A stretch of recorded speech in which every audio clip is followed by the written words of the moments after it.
Hi friends, perfect kitchen হাউসে সকলকে স্বাগত জানিয়ে আমি নন্দিনী আজ আপনাদের সাথে শেয়ার করব নরম তুলতুলে দই পরোটার রেসিপি। খুবই সহজ এবং ঘরে থাকা কিছু সামান্য উপকরণ দিয়ে এই পরোটাটা কিন্তু খুব সহজেই বাড়িতে তৈরি করে নেওয়া যায়। আজকের এই রেসিপিটি শেষ পর্যন্ত দেখার অনুরোধ রইল। রেসিপিটি যদি ভালো লেগে থাকে আমার চ্যানেলকে সাবস্ক্রাইব করে আমার পাশে থাকার অনুরোধ রইল আপনাদের সকলের কাছে।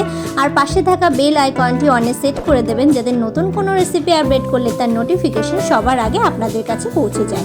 তাহলে চলুন শুরু করে দেওয়া যাক আজকের এই রেসিপিটি। আমি এখানে 3 কাপ ময়দা নিয়ে নিচ্ছি। আপনারা যারা ময়দা খেতে পছন্দ করেন না তারা ময়দার বদলে চাকির আটাও ব্যবহার করতে পারেন, সেক্ষেত্রেও কিন্তু পরোটাটা একদম নরম তুলতুলে হবে। এবার আমি মাঝখানটা একটু ফাঁকা করে নিচ্ছি। 3 কাপ ময়দার জন্য আমি এখানে নিয়ে নিয়েছি 1 কাপ টক দই, 1 চামচ বেকিং পাউডার, নিয়ে নিচ্ছি সামান্য একটু বেকিং সোডা, দিয়ে দিচ্ছি 1 চামচ চিনি। এবার একটু টক দইয়ের সাথে মাখিয়ে নিচ্ছি। ভালোভাবে মাখিয়ে নিলে টক দইতে একটু ফার্মেন্টেশন হবে।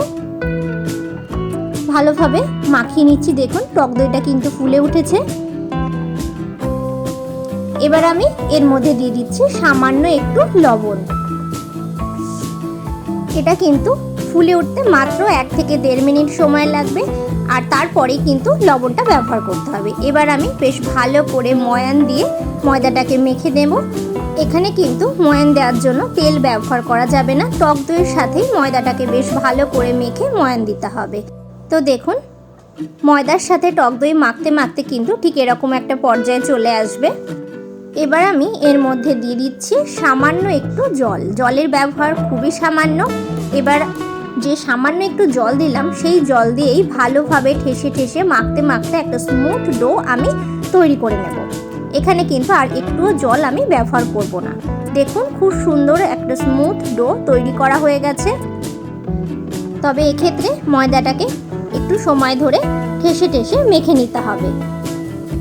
ভালো করে মেখে নেওয়া হয়ে গেছে ময়দাটাকে। এবার আমি দিয়ে নিচ্ছি একদমই সামান্য পরিমাণে সাদা তেল। এই সাদা তেলটা দিয়ে এবার ময়দার গায়ে বেশ ভালো করে আমি মাখিয়ে নেব।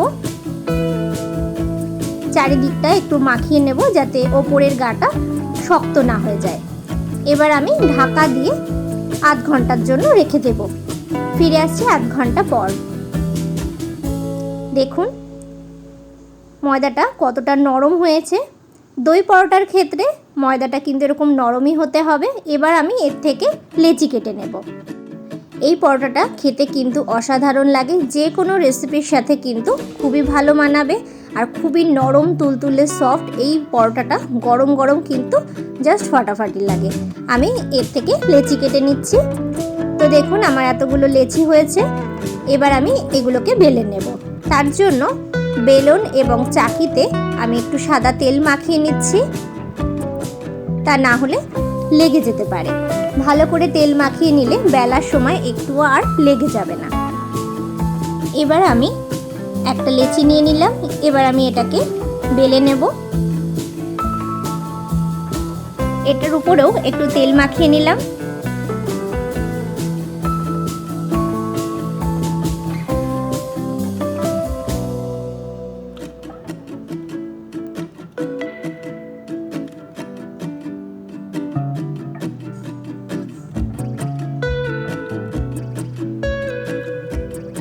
তো দেখুন পরোটাটা আমার বেলে নেওয়া হয়ে গেছে। আমি একটু বড় করেই বেলেছি, তা না হলে কিন্তু যখনই আমি তাওয়ায় দেবো এটা ছোট হয়ে যাবে। তাওয়াটাকে বেশ ভালো মতো গরম করে নিয়েছি, নিশ্চয়ই বুঝতে পারছেন তাওয়া থেকে ধোঁয়া উঠছে। এবার আমি পরোটাটাকে তার উপরে দিয়ে দিলাম এবং দেওয়ার সাথে সাথে একটু স্প্রিংয়ের মতো ছোট হয়ে যাবে। তো এইভাবে হাতের সাহায্যে টেনে টেনে পরোটাটাকে একটু গোল করে নিতে হবে। গ্যাসের ফ্লেমটা হাইতে রেখেই কিন্তু পরোটাগুলোকে প্রথমে ছেঁকে নিতে হবে। আমি একটু চেপে চেপে দিচ্ছি। দেখুন এক পিঠ এরকম ফুলে উঠলে তারপর আমি পরোটাটাকে পাল্টে দেব, কিন্তু এই ফুলে ওঠা পর্যন্ত কিন্তু একটু অপেক্ষা করতে হবে। তো দেখুন এক পিঠ হয়ে গেছে। এবার আমি উল্টে দিলাম পরোটাটাকে। এবার এইভাবে চেপে চেপে আমি পরোটাটাকে একটু ফুলতে দেব। প্রত্যেকটা পরোটাই কিন্তু এরকম গোল হয়ে ফুলে উঠবে আর প্রত্যেকটা পরোটাই কিন্তু একদমই নরম তুলতুলে হবে। ভালোভাবে একটু সময় ধরে চেপে চেপে পরোটাগুলোকে ছেঁকে নিতে হবে। উল্টে পাল্টে পরোটাগুলোকে আমি ছেঁকে নেব। বেশ ভালোভাবে দুপিঠ ছেঁকে নেওয়া হয়ে গেছে। এবার আমি এর মধ্যে দিয়ে দিচ্ছি সামান্য পরিমাণে একটু ঘি, ওপর থেকে ছড়িয়ে দিচ্ছি। আপনারা সাদা তেল আর ঘি সম পরিমাণে মিশিয়ে তারপরেও কিন্তু পরোটাগুলোকে ছেঁকে নিতে পারেন। এবার আমি এপিঠ ওপিঠ পরোটাগুলোকে ঘি দিয়ে একটু ভেজে নেব। আপনারা চাইলে বাটার দিয়েও পরোটাগুলো ভেজে নিতে পারেন, সেক্ষেত্রেও কিন্তু অসাধারণ লাগবে এই পরোটাগুলো। গ্যাসের ফ্লেমটা হাইতে রেখেই কিন্তু এপিঠ ওপিঠ উল্টে পাল্টে পরোটাগুলো ভেজে নিতে হবে। গ্যাসের ফ্লেম যদি লো থাকে তাহলে কিন্তু পরোটাগুলো একদমই শক্ত হয়ে যাবে। তো দেখুন একটা পরোটা রেডি হয়ে গেছে। বাকি পরোটাগুলো ঠিক একইভাবে আমি তৈরি করে নেব।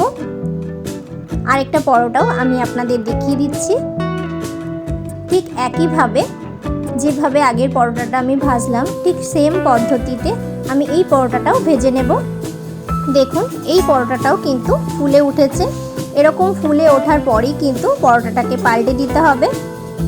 এইভাবেই প্রত্যেকটা পরোটা ছেঁকে নিতে হবে আর পাশগুলো একটু চেপে চেপে দিতে হবে যাতে পাশগুলো বেশ ভালোভাবে ছেঁকা হয়ে যায়। উল্টে পাল্টে বেশ ভালো করে আমি এটাকেও ছেঁকে নিচ্ছি। দেখুন এটাও কিন্তু একদম ফুলে উঠেছে। এবার আমি এর মধ্যে দিয়ে দিচ্ছি ঘি।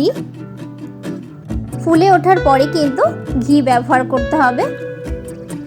এবার ঘিটাকে বেশ ভালোভাবে পরোটার গায়ে লাগিয়ে এপিঠ ওপিঠ দুপিঠ একটু ভেজে নেব।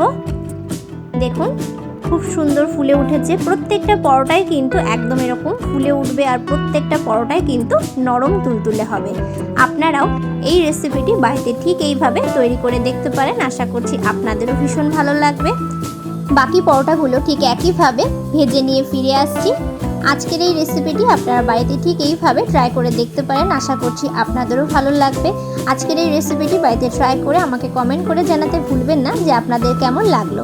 রেসিপিটি যদি ভালো লেগে থাকে লাইক করবেন, শেয়ার করবেন। সকলে ভালো থাকুন, সুস্থ থাকুন এই কামনা নিয়ে এখানেই শেষ করছি। আবারও ফিরে আসবো নতুন কোনো রেসিপির ভিডিও নিয়ে। ভিডিওটি শেষ পর্যন্ত দেখার জন্য অসংখ্য ধন্যবাদ।